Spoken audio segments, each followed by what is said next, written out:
बहनें सीरियल के एपिसोड 6 में हम देखते हैं कि तीनों बहनें अपने माँ बाप की अस्थियों को आखिरी दफ़ा देख रही होती हैं और उनके दर्शन कर रही होती हैं, क्योंकि आज के दिन उनका अंतिम संस्कार होगा, यानी उनकी अस्थियों को गंगा जमुना में बहा दिया जाएगा। हम देखते हैं कि तीनों बहनें एक दूसरे को सहारा दे रही होती हैं और फिर नीमा फूई आके कहती हैं कि उन्होंने उनके माँ बाप की अस्थियों को बहाना है या फिर गंगा जमुना इधर बहा कर इधर ही बहा देना है। तो हम देखते हैं कि नीमा फूई एक बार फिर बहनों को ताना मार रही होती हैं, सिर्फ इसी बात पे, क्योंकि ये तीनों बहनें अपनी मर्ज़ी करती हैं।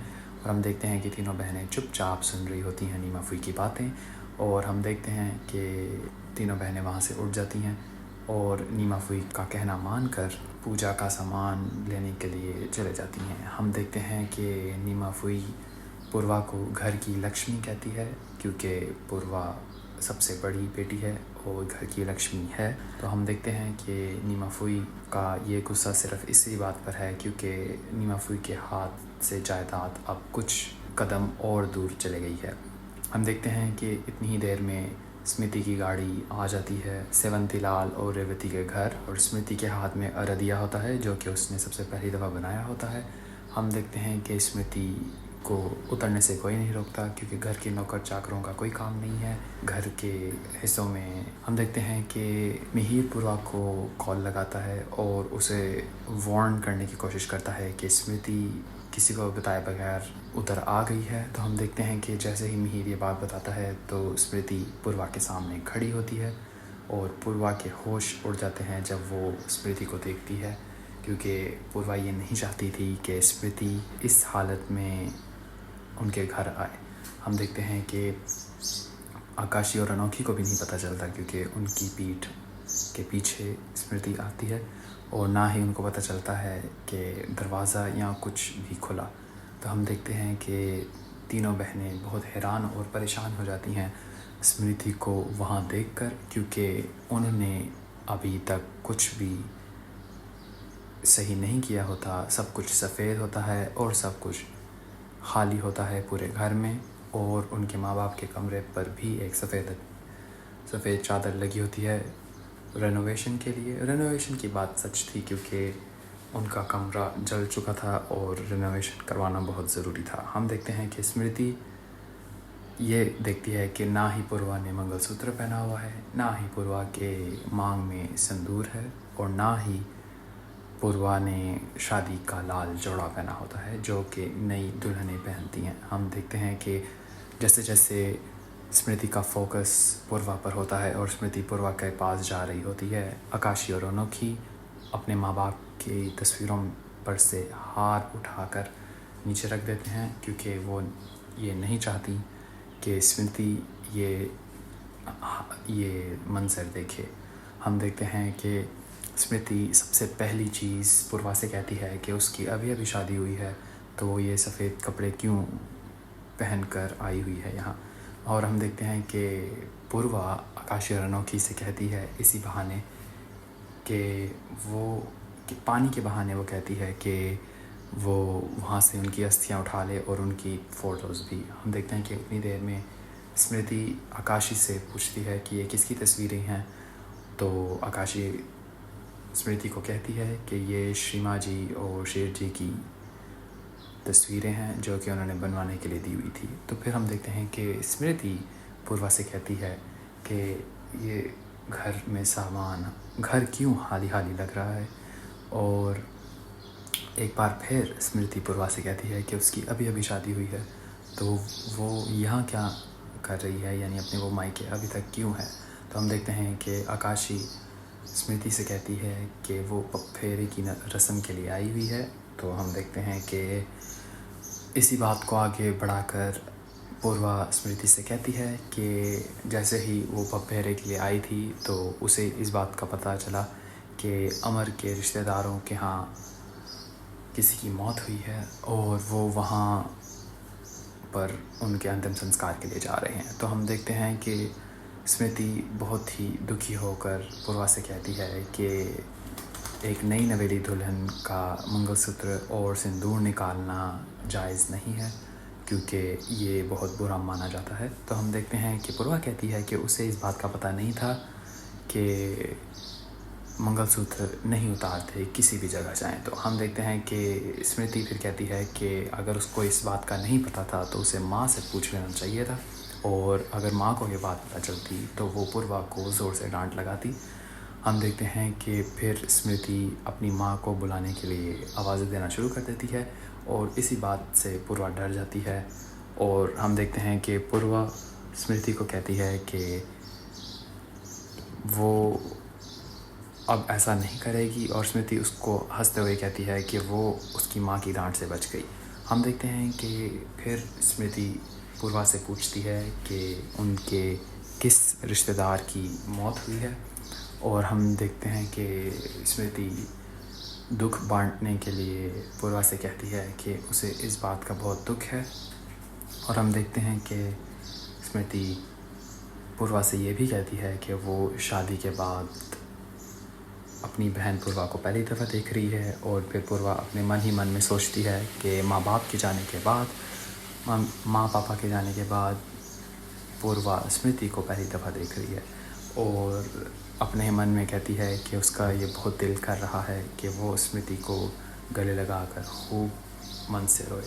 तो हम देखते हैं कि आकाशी ये बात संभाल लेती है, और हालात को संभालते हुए स्मृति से कहती है कि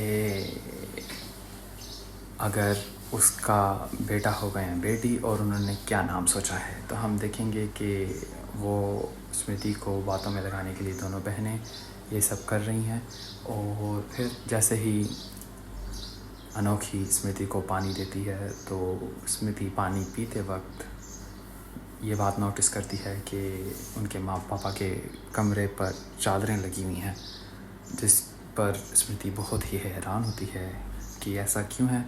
तो हम देखते हैं कि एक बार फिर बहनें सिचुएशन को कंट्रोल करने के लिए झूठ बोलती हैं, और ये कहती हैं कि वो उनका कमरा रेनोवेशन के लिए है, और इसीलिए उन्होंने चादरें लटकाई हुई हैं। हम देखते हैं कि स्मृति ऊंची ऊंची अपने माँ पापा को आवाज़ें मारना शुरू करती है। तो पूर्वा उससे कहती है कि इस हालत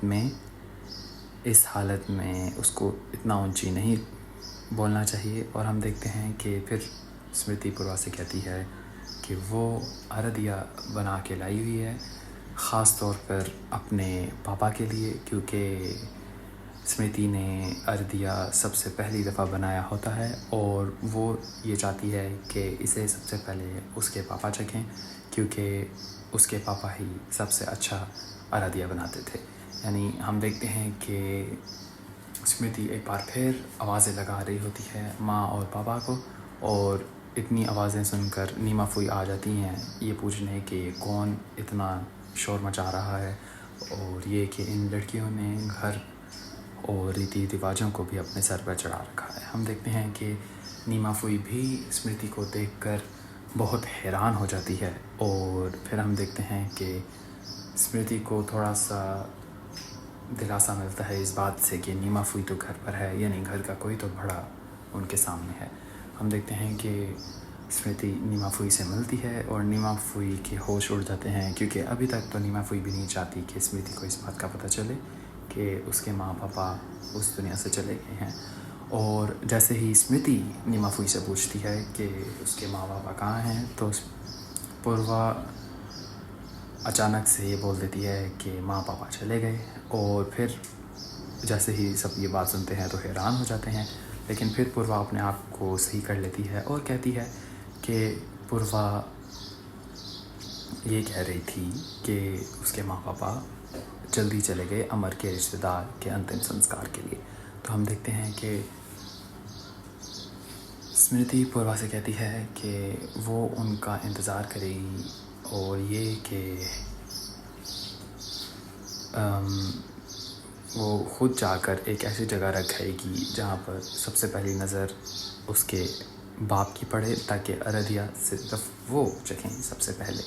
तो हम देखते हैं कि नीमा फूई इस बार स्मृति से कहती है कि उसके पेट में बच्चा है, तो इसीलिए उसको सीढ़ियाँ नहीं चढ़नी चाहिए। और हम देखते हैं कि अनोखी आराध्या का डब्बा स्मृति से ले लेती है ताकि स्मृति अपने माँ बाप के कमरे में ना जाए। हम देखते हैं कि स्मृति वो डब्बा वापस अनोखी से छीन लेती है, ये कहते हुए कि आज तक अनोखी ने कोई काम ढंग से नहीं किया और वो नाचते नाचते कहीं और डब्बा रख देगी। तो हम देखते हैं कि आकाशी अक्लमंद होने के नाते कहती है कि ये वो डब्बा पूर्वा को दे दें, क्योंकि पूर्वा दे देगी अपने बाप को आराध्या का डब्बा चखने के लिए। तो हम देखते हैं कि स्मृति ये बात भी नहीं सुनती, क्योंकि स्मृति नहीं चाहती अपने दिमाग में, स्मृति के दिमाग में तो ये है कि ये तीनों बहनें ये डब्बा खोल कर आराध्या खा लेंगी, तो इसलिए स्मृति किसी पे भरोसा नहीं करती। तो हम देखते हैं कि स्मृति खुद ही सीढ़ियाँ चढ़ना शुरू हो जाती है और जैसे ही एक कदम रखते साथ ही स्मृति चढ़ रही होती है तो स्मृति के हाथ पूर्वा आकर पकड़ लेती है, क्योंकि पूर्वा नहीं चाहती कि स्मृति इतने ख़तरनाक तरीके से सीढ़ियाँ चढ़े स्मृति की नज़रों में। और असल में तो ये चाहती है कि स्मृति ये ना देखे कि उसके माँ पापा का कमरा रेनोवेट हो रहा है, क्योंकि वो जल गया था। हम देखते हैं कि स्मृति को पूर्वा कहती है कि अगर उसे अपने बारे में नहीं सोचना तो वो ना सोचे, लेकिन अपने बच्चे के बारे में तो वो सोच ही सकती है। तो किसी न किसी तरह स्मृति पूर्वा की बात सुन लेती है और नीचे आ जाती है। हम देखते हैं कि एक बार फिर स्मृति पूर्वा से कहती है कि वो ये डब्बा सिर्फ सेवंती लाल को ही दे, क्योंकि स्मृति चाहती है कि सिर्फ सेवंती लाल ही ये डब्बा ले। हम देखते हैं कि फिर नीमा फुई कहती है कि उन्हें रस्म के लिए देर हो रही है, तो इसीलिए स्मृति कहती है कि वो उधर ही बैठकर उनका इंतज़ार करेगी। और हम देखते हैं कि वो वहाँ ही रहेगी और फुईबा उसे कहती है कि उनको अमर के रिश्तेदारों के लिए जाना पड़ेगा। हम देखते हैं कि फुईबा इसलिए सिर्फ कहती है कि अमर इंतज़ार कर रहा होगा, क्योंकि पूर्वा ने फुईबा को ये बात नहीं बताई थी कि वो अमर के रिश्तेदार हैं जिनकी मौत हुई है। तो ये बहुत ही एक लकी उनके लिए टाइम था। हम देखते हैं कि जैसे ही स्मृति इंतज़ार करने के लिए सोफे पर बैठी होती है तो मिहिर वहाँ जल्दी से आ जाता है और स्मृति को अचानक से डांटने शुरू हो जाता है और कहता है कि वो किसी को बताकर नहीं आई। तो स्मृति कहती है कि उसने मिहिर को कॉल भी की थी और बताने की कोशिश भी की थी, लेकिन मिहिर इतना बिजी था कि उसने नोटिस ही नहीं किया कि स्मृति क्या कह रही है। हम देखते हैं कि स्मृति पूर्वा से कहती है कि मिहिर के गलत होने के बावजूद भी पूर्वा मिहिर का साथ दे रही है, जो कि बहुत ही अच्छी फोरशैडोइंग है। हम देखते हैं कि स्मृति मिहिर से भी कहती है कि उनको इंतज़ार करना चाहिए उनके माँ पापा के आने का, ताकि वो दोनों मिलकर अपने माँ पापा से यानी कि स्मृति के माँ पापा से मिल सकें। हम देखते हैं कि ये बात मिहिर एक्सेप्ट नहीं करता, क्योंकि मिहिर नहीं चाहता कि स्मृति को ये बात पता चले कि उसके माँ पापा मर चुके हैं। हम देखते हैं कि फिर स्मृति को मिहिर किसी न किसी तरीके से कन्विंस कर लेता है वापस जाने के लिए और कहता है कि उसके माँ पापा गोद भराई में तो ज़रूर आएंगे उससे मिलने। तो हम देखते हैं कि स्मृति को मिहिर हंसते हंसते ले जाता है वहाँ से, और ताकि स्मृति को ये बात पता ना चले कि उसके माँ पापा नहीं रहे। तो इसलिए वो बहुत ही अच्छे तरीके से खुश हो जाते हैं कि अभी तक तो स्मृति को ये बात पता नहीं चली। हम देखते हैं कि आकाशी पूर्वा से कहती है कि आज तो किसी ना किसी तरीके से उसने बचा लिया। तो हम देखते हैं कि आकाशी फिर पूर्वा से ये कहती है कि अब बहुत मुश्किल हो गया है। हम देखते हैं कि पूर्वा आकाशी से कहती है कि उसकी तो नींदें ही उड़ गई हैं और उसे अब सबसे ज़्यादा डर इस बात का है कि स्मृति की गोद भराई कैसे होगी। तो हम देखेंगे कि फिर अनोखी अपने माँ बाप की अस्थियाँ लेकर आती है, क्योंकि अब पूजा का वक्त हो गया है और वो चाहते हैं कि वो गंगा जमुना में अपने माँ बाप की अस्थियाँ बहा दें। तो इसलिए हम देखते हैं कि पूर्वा भी बहुत ही दुखी है और बहुत ही परेशान है इस बात से।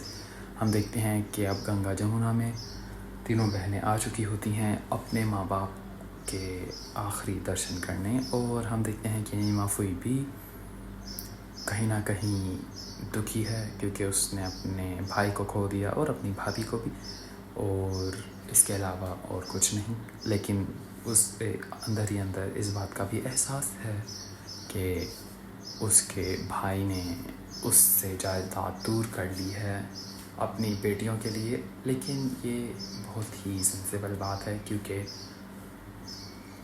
सेवंती लाल को अपनी ज़िंदगी का नहीं पता था, तो इसलिए वो ये नहीं चाहता था कि उसके मरने के बाद उसकी बेटियों को अच्छे घर ना मिलें या फिर उनकी ज़िंदगी बर्बाद हो जाए। तो उनकी ज़िंदगी को संवारने के लिए और महफूज करने के लिए सेवंती लाल ने वसीयत बदल दी, ताकि जैसे ही उनकी शादी हो तो वो अपनी मर्ज़ी से साइन करें इन पेपर्स पे, ताकि सेवंती लाल और रेवती को तसल्ली हो कि उनकी बेटियां अच्छे घरों में प्रवेश कर गई हैं। हम देखते हैं कि अब तीनों बहनें आहिस्ता आहिस्ता रस्म के मुताबिक अपने माँ बाप की अस्थियाँ को बहाना शुरू करती हैं, और हम देखते हैं कि वो मटका जिसमें अस्थियाँ थी वो डूब जाता है। हम देखते हैं कि मिहिर के घर में मिहिर कॉल पर होता है, और कॉल बंद करके हम देखते हैं कि मिहिर की माँ और बहनें बाहर से आ रही होती हैं हंसते हंसते। लेकिन मिहिर को गुस्से में देखकर कामिनी बोलती है कि क्या हुआ। तो हम देखते हैं कि मिहिर को इस बात का गुस्सा है कि तीनों स्मृति को अकेला छोड़ के घर के बाहर चले गई थी, बाहर शॉपिंग करने और खाना खाने। और हम देखते हैं कि कामिनी कहती है कि अगर वो चले गए तो क्या हुआ, घर पर महाराज और दूसरे नौकर भी तो हैं। तो मिहिर को इस बात का बहुत गुस्सा लगता है, और वो ये कहती है कि स्मृति की जो हालत है उसको इस हालत में महाराज और उसके नौकर जाकर नहीं संभाल सकते। तो हम देखते हैं कि फिर कामिनी कहती है कि स्मृति कोई बच्ची नहीं है, वो अपना ख्याल खुद भी रख सकती है, जो कि बहुत ही हैरानी की बात है। और हम देखते हैं कि मिहिर कहता है कि वो बच्ची नहीं है, लेकिन एक बच्चे की माँ बनने वाली है, जो कि बहुत ही वैलिड पॉइंट है। और हम देखते हैं कि कामिनी गुस्से से आकर कहती है कि कोई बड़ी बात तो नहीं होगी। तो फिर मिहिर उसे बताता है कि स्मृति अपने माँ बाप के घर में गई थी। फिर हम देखते हैं कि मिहिर ये भी कहता है कि किसी न किसी तरीके से उसने स्मृति को अपनी बातों में फिसला कर वापस लाया। लेकिन हम देखते हैं कि शीतल इस बात का पूरा जिम्मेदार अपने आप को ठहराती है, क्योंकि स्मृति के साथ शीतल ने रहना था। और हम देखते हैं कि मिहिर कहता है कि ये शीतल की भी गलती नहीं है, क्योंकि उसे भी नहीं पता था कि बात इतनी आगे तक बढ़ जाएगी। हम देखते हैं कि मिहिर अपना गुस्सा कामिनी पर उतार कर वहाँ से चले जाता है, और फिर शलाका कामिनी से कहती है कि उसको इस बात का बहुत बुरा लग रहा है कि स्मृति का गुस्सा, यानी मिहिर ने अपना गुस्सा कामिनी पर उतार दिया। तो हम देखते हैं कि कामिनी कहती है कि उसे इस बात का बिल्कुल दुख नहीं है, यानी उसको अपने लिए कोई बुरा नहीं लग रहा, लेकिन अपने बेटे मिहिर के लिए बुरा लग रहा है। और हम देखते हैं कि एक बार फिर कामिनी अपने गुस्से का शिकार स्मृति को बनाती है, और वो कहती है कि एक बार उसका वारिस आ जाए तो वो ये नहीं चाहेगी कि स्मृति ज़िंदा रहे या मर जाए, उसे इस बात का कोई फ़र्क नहीं पड़ता। तो हम देखते हैं कि हमें इस बात का अंदाज़ा हो ही रहा है कि कामिनी स्मृति से बहुत ज़्यादा नफ़रत करती है, और उसे इस बात की बिल्कुल परवाह नहीं कि स्मृति मरे या जिए, क्योंकि वो स्मृति के साथ कोई चाहत नहीं रखती।